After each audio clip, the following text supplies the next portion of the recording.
So hello everyone, एक बार फिर से आप सभी का आपके अपने इस यूट्यूब चैनल पर स्वागत करता हूं। तो दोस्तों, आज एक ऐसी वीडियो लेके आया हूं कि आप लोग देखने के बाद आप लोग अगर सरकारी कर्मचारी हो तो आपका भी दिल दहल उठेगा कि इनके ऊपर इतनी बड़ी दिक्कत आ गई। और ये क्या है, इस पेंशन का वो नतीजा है। जो पुरानी पेंशन नहीं है इस समय, उसी का नतीजा है कि इन लोगों को क्या क्या काम करना पड़ रहा है। आप लोग खुद देख सकते हो। तो यहाँ पे देखिए, एक टीचर हैं, उनका क्या हाल हुआ है कि रिटायर्ड टीचर कबाड़ जमा कर चला रहा घर। ये देखिए, फिर नीचे आ जाइए। अभी ये पूरा खबर मैं आपको बताऊंगा, पूरा क्या क्या है इसमें। फिर नीचे देखिए, 1,20,000 के बदले 500 रुपये पेंशन। मतलब जिसकी सैलरी 1,20,000 था, उसको सिर्फ 500 रुपये पेंशन मिल रहे हैं। सोचिए कितनी बड़ी, कितना मतलब बड़ा दुख है ये कि जिसका सैलरी 1,20,000 है, उसको 500 रुपये पेंशन दो तो उसे कैसा लगेगा।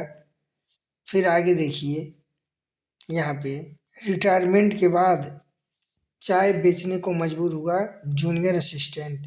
तो यहाँ पे जो बेचारा जूनियर असिस्टेंट था, वो इस समय रिटायर हो चुका है, तो उसमें उसे चाय बेचने पे मजबूर होना पड़ा। क्यों? क्योंकि भाई पुरानी पेंशन नहीं है, एनपीएस के थ्रू 500,000 रुपये मिल रहे होंगे पेंशन। तो इसलिए वो इस समय चाय का दुकान खोल लिया। अब चलिए पूरा खबर देख लेते हैं क्या क्या है इस खबर में। तो सबसे पहले ये रिटायर्ड टीचर का देख लेते हैं, हाल इनका क्या है। तो यहाँ पे हम लोग आ चुके हैं। आप देख सकते हो कि रिटायर्ड टीचर कबाड़ जमा कर चला रहा घर। एनपीएस योजना के तहत पेंशन न मिलने से दिक्कतें झेलने के लिए मजबूर।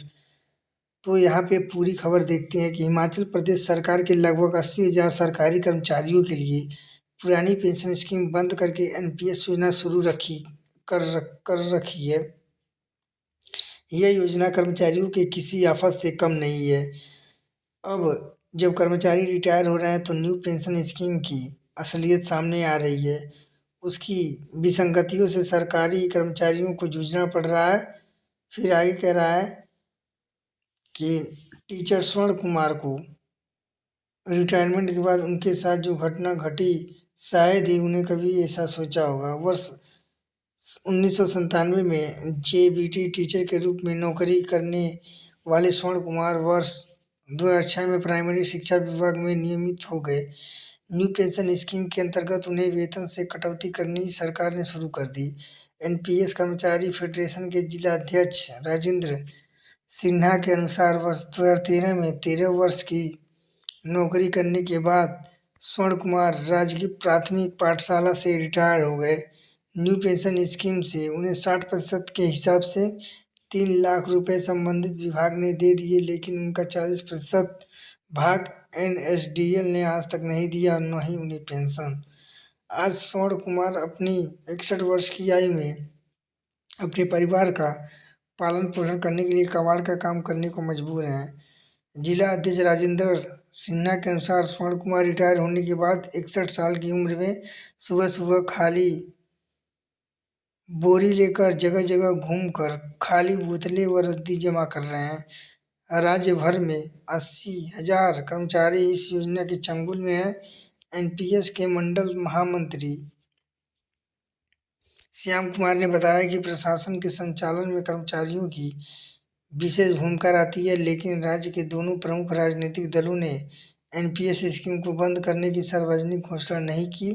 फिर कह रहा है कि श्याम कुमार ने सभी कर्मचारी संगठनों के शीर्ष नेतृत्व से मांग की कि एनपीएस के विषय को लेकर सभी विभागों को एक संयुक्त एक्शन कमेटी बनाकर इस विषय को सरकार के समक्ष उठाया जाए। तो दोस्तों, ये रहा हाल। जो बेचारे सरकारी कर्मचारी हैं, उनका रो रो कर बुरा हाल हो चुका है।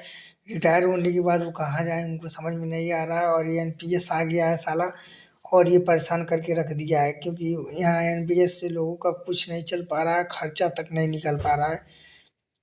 तो दोस्तों, बहुत ही बड़ी दुख की बात है। फिर आगे चलिए, यहाँ पे खुद देख सकते हो, ना पैसा ना पेंशन, तो मिली तो सिर्फ टेंशन। फिर आगे एक और थे बेचारे जूनियर असिस्टेंट, उनका क्या दिक्कत था उनका भी देख लेते हैं। फिर यहाँ पे आप लोग देख सकते हो, रिटायरमेंट के बाद चाय बेचने को मजबूर हुआ जूनियर असिस्टेंट। तो इनका भी देख लेते हैं। कांगड़ा ग्रोवर चाय बेचने वाले के प्रधानमंत्री बनने का किस्सा तो आप सुन चुके हैं, पर एक जूनियर असिस्टेंट जो चाय बेचने का किस्सा भी पढ़ लीजिए। यह किस्सा है राजेंद्र जमरोटिया जी का। Himachal Pradesh civil supplies retire Rajendra Jasrotia ने भी नई पेंशन स्कीम के शिकार हैं। 30 साल नौकरी, कुछ डेली वेज, कुछ कॉन्ट्रैक्ट और आखिर में कुछ रेगुलर, और जब रिटायर हुए तो पेंशन मिलने लगी मात्र 2024 रुपये। जसरोटिया ने आखिरी तनख्वाह 38,000 रुपये ली थी और 2024 रुपये पेंशन पे चाय बेचने के अलावा और कोई काम उन्हें नहीं मिला गुजारा करने को। फिर करा कि आज कुछ ऐसे लोग भी हैं, लोग भी उनके ग्राहक हैं जो कभी ऑफिस में उनके लिए चाय लाते थे। फिर करा कि लवा गांव से संबंध रखने वाले जसरोटिया जी के बारे में नई पेंशन स्कीम कर्मचारी महासंघ के जिला प्रधान राजेंद्र मनहास ने बताया कि ऐसे बहुत से कर्मचारी नई पेंशन स्कीम का शिकार हुए हैं जो धीरे धीरे अब सामने आ रही है। तो दोस्तों आप लोग खुद देख सकते हो कि क्या हाल हो चुका है बेचारों का। चाय भी बेचना पड़ रहा है, किसी को कबाड़ उठाना पड़ रहा है, किसी को कुछ तो किसी को कुछ। फिर यहाँ पे एक और थे, उनका 1,20,000 था लेकिन उनको 500 रुपये सिर्फ पेंशन मिल रहा है। तो ये जबकि पेंशन नहीं, ये टेंशन मिल रहा है लोगों को। तो दोस्तों बहुत ही दुख की बात है। तो जब मैं तो ये सोच रहा हूँ कि जल्द से जल्द एनपीएस खत्म हो जाए और ओपीएस आ जाए। मिलते हैं नेक्स्ट वीडियो में, तब तक के लिए जय हिंद, वंदे मातरम।